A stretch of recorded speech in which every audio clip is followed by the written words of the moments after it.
वफाकी वजीर शहरी मजारी ने कल के फैसले को जुडिशल को करार दे दिया। ट्वीट में ये लिखा कि स्पीकर की हुक्मरानी को मुकम्मल तौर पर नजरअंदाज किया गया।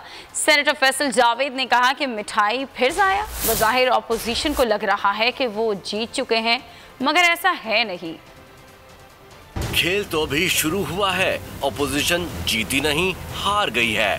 पीटीआई रहनुमाओं ने ट्विटर मुहाज संभाल लिया।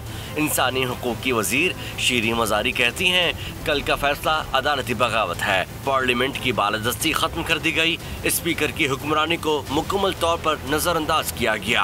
अवाम जानते हैं कि पैसे की लालच में किसने अपना जमीर अमेरिका को बेच दिया। ECP के ना चाहते हुए अवाम की अदालत में जाएंगे।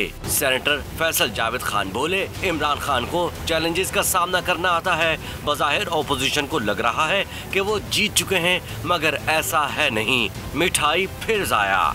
अल्फाज याद रखिएगा, आने वाला वक्त बताएगा। इंशाअल्लाह कौम ने फैसला कर लिया। कप्तान आज शाम एक अहम ऐलान करेंगे। वो अपनी कौम को कभी मायूस नहीं करेंगे। सब्सक्राइब करें और बेल दबाएं ताकि कोई खबर रह न जाए।